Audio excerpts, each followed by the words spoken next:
ரோமர் 7ஆம் அதிகாரம். நியாயப்பிரமாணத்தை அறிந்திருக்கிறவர்களுடனே பேசுகிறேன்.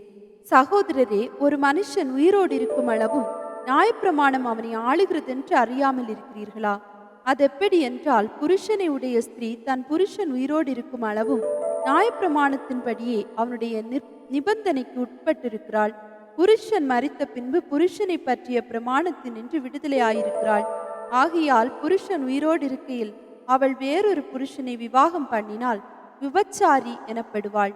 புருஷன் மரித்த பின்பு அவள் அந்த பிரமாணத்தினின்று விடுதலையானபடியால் வேறொரு புருஷனை விவாகம் பண்ணினாலும் விபச்சாரி அல்ல. அப்படி போல என் சகோதரரே, நீங்கள் மரித்தோர்ந்து எழுந்த கிறிஸ்து என்னும் வேறொருடையவர்களாகி தேவனுக்கென்று கனி கொடுக்கும்படி கிறிஸ்துவின் சரீரத்தினாலே நியாயப்பிரமாணத்திற்கு மரித்தவர்களானீர்கள். நாம் மாம்சத்திற்குட்பட்டிருந்த காலத்தில் நியாயப்பிரமாணத்தினாலே தோன்றிய பாவ இச்சைகள் மரணத்திற்கு ஏதுவான கனிகளை கொடுக்கத்தக்கதாக நம்முடைய அவயவங்களிலே பலன் செய்தது.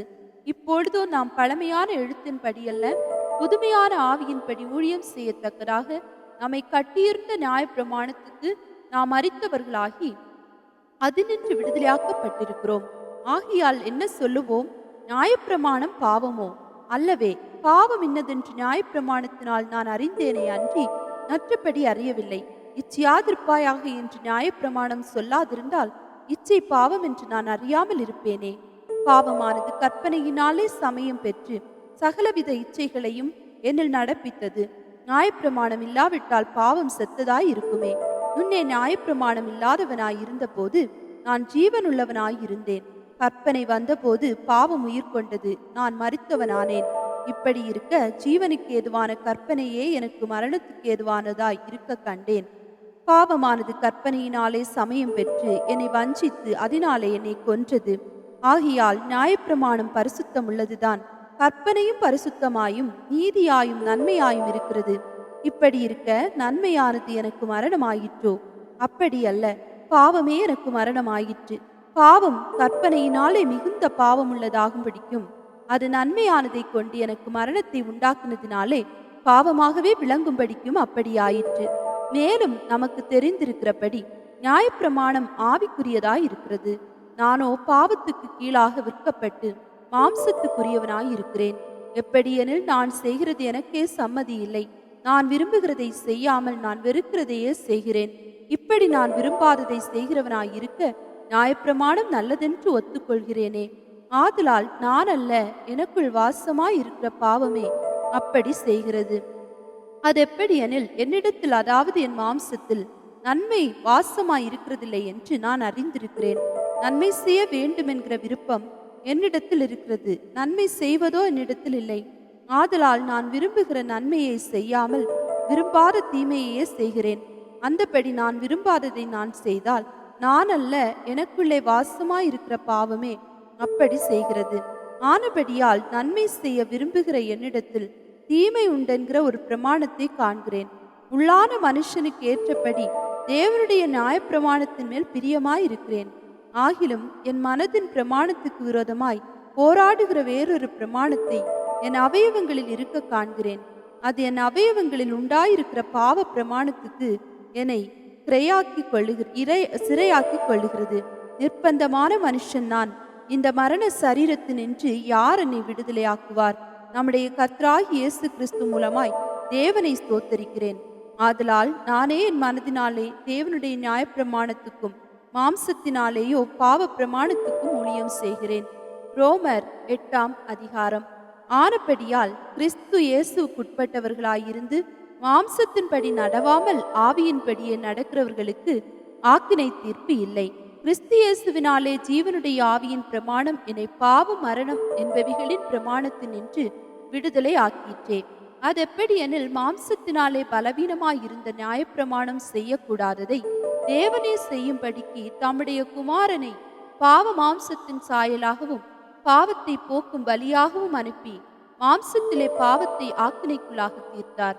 மாம்சத்தின்படி நடவாமல் ஆவியின்படி நடக்கிற நம்மிடத்தில் நியாயப்பிரமாணத்தின் நீதி நிறைவேறும்படிக்கே அப்படி செய்தார்.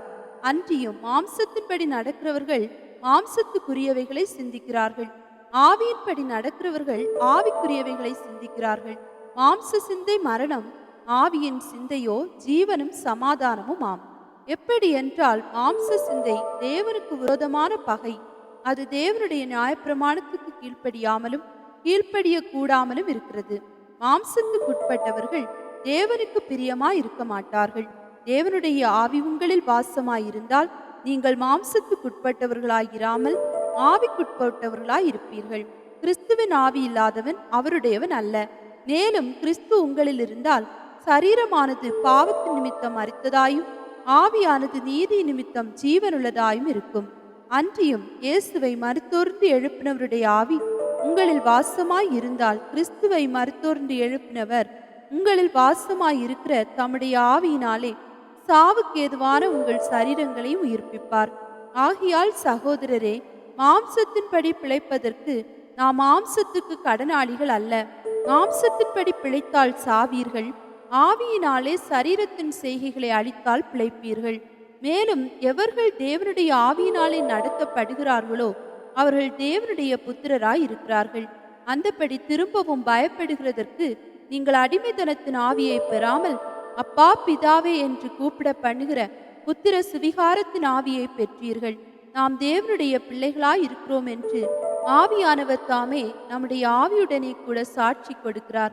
நாம் பிள்ளைகளானால் சுதந்திரரும் ஆமே, தேவனுடைய சுதந்திரரும் கிறிஸ்துவுக்கு உடன் சுதந்திரரும் ஆமே.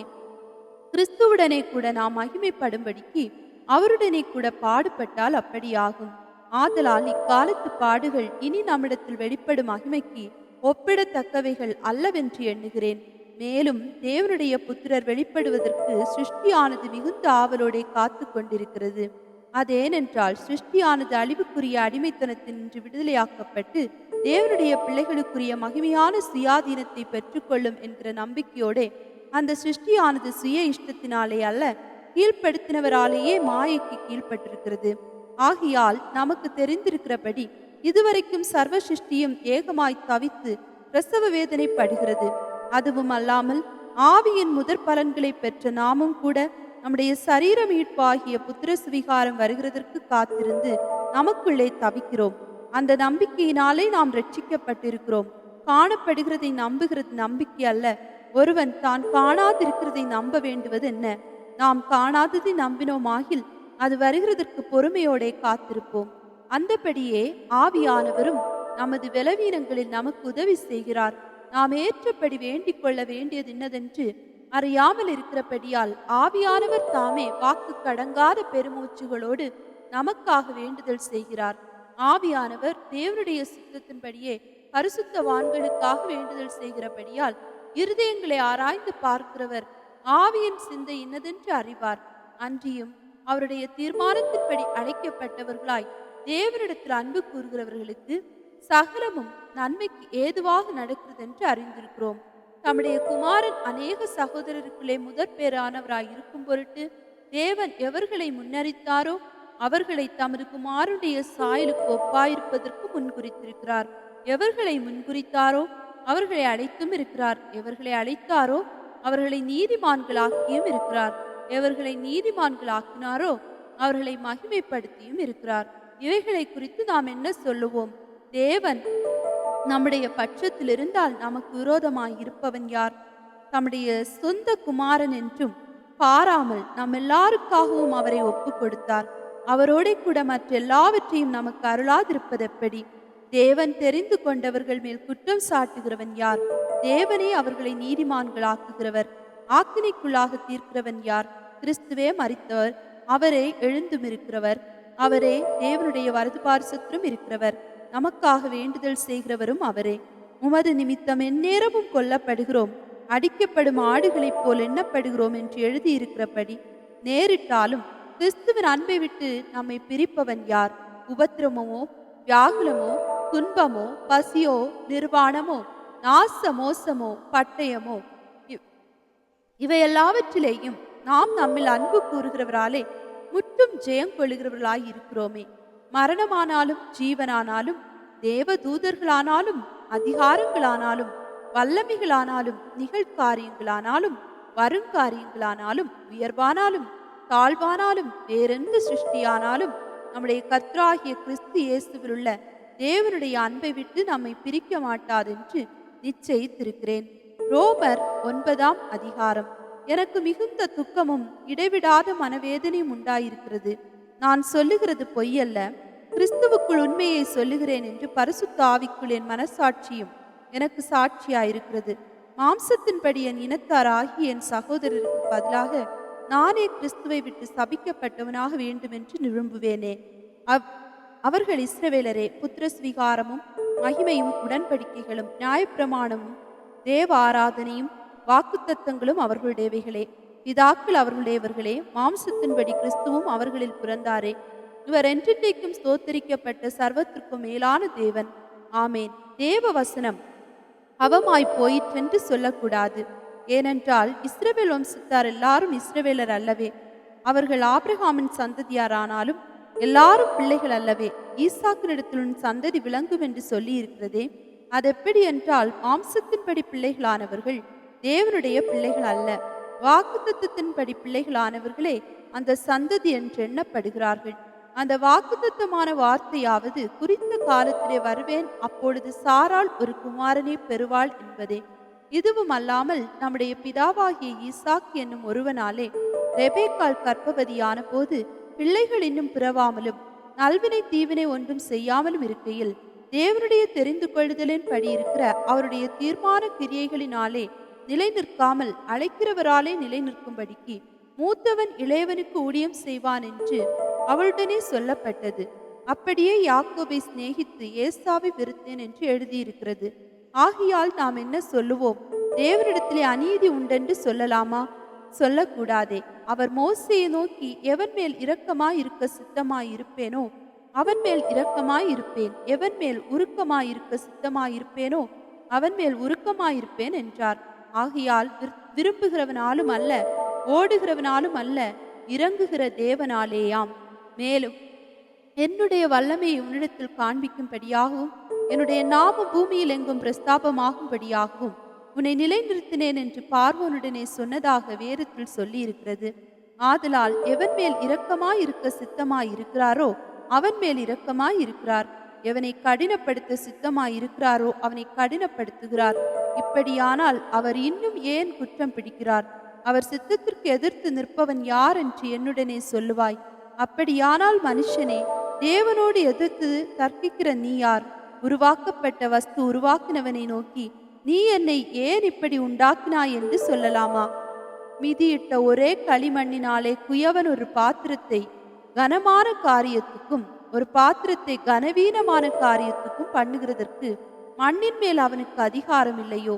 தேவன் தமது கோபத்தை காண்பிக்கவும் தமது வல்லமையை தெரிவிக்கவும் தாம் மகிமைக்காக எத்தனமாக்கின கிருபா பாத்திரங்கள் மேல் தம்முடைய மகிமையின் ஐஸ்வர்யத்தை தெரியப்படுத்தவும் சித்தமாய் அழிவுக்கு எத்தனமாக்கப்பட்ட கோபாக்கினை பாத்திரங்கள் மேல் மிகவும் நீடிய சாந்தத்தோட பொறுமையாய் இருந்தாரானால் உனக்கென்ன? அவர் யூதரிலிருந்து மாத்திரமல்ல புறஜாதிகளிலுமிருந்து நம்மை அழைத்திருக்கிறாரே. அந்தபடி எனக்கு ஜனங்கள் அல்லாதவர்களை என்னுடைய ஜனங்கள் என்றும் சிநேகிக்கப்படாதிருந்தவளை சிநேகிக்கப்பட்டவள் என்றும் சொல்லி அழைப்பேன். நீங்கள் என்னுடைய ஜனங்கள் அல்லவென்று அவர்களுக்கு சொல்லப்பட்ட இடத்திலே அவர்கள் ஜீவனுடைய தேவனுடைய பிள்ளைகள் எனப்படுவார்கள் என்று ஓசியாவின் தீர்க்க தரிசனத்தில் சொல்லியிருக்கிறது. அல்லாமலும் இஸ்ரவேல் புத்திரருடைய லெக்கம் சமுத்திரத்தின் மணலத்தினையாயிருந்தாலும் மீதியாயிருப்பவர்கள் மாத்திரம் ரட்சிக்கப்படுவார்கள் என்றும் அவர் நீதியோட சீக்கிரமாய் தம்முடைய காரியத்தை நிறைவேற்றுவார். கர்த்தர் பூமியிலே சீக்கிரமாகவே காரியத்தை நிறைவேற்றி முடிப்பார் என்றும் ஏசாயா இஸ்ரவேலரை குறித்து சொல்லுகிறான். அல்லாமலும் ஏசாயா முன்னே சொன்னபடி சேனைகளின் கர்த்தர் நமக்குள்ளே ஒரு சந்ததியை நீதியாக வைக்காதிருந்தாரானால் நாம் சோதோமை போலாகி கொமோராவுக்கு ஒத்திருப்போம். இப்படி இருக்க நாம் என்ன சொல்லுவோம்? நீதியை தேடாத புறஜாதியார் நீதியை அடைந்தார்கள், அது விசுவாசத்தினாலாகும் நீதியே. நீதி பிரமாணத்தை தேடின இஸ்ரவேலரோ நீதி பிரமாணத்தை அடையவில்லை. என்னத்தினால் என்றால் அவர்கள் விசுவாசத்தினாலே அதை தேடாமல் நியாயப்பிரமாணத்தின் கிரியைகளினாலே தேடினபடியால் அதை அடையவில்லை. இடர்தற்கான கல்லில் இடறினார்கள். இதோ இடர்தற்கான கல்லையும் தவறுதற்கான கன்மலையையும் சீயோனில் வைக்கிறேன். அவரிடத்தில் விசுவாசமாய் இருப்பவன் எவனோ அவன் வெட்கப்படுவதில்லை என்று எழுதியிருக்கிறபடி ஆயிற்று.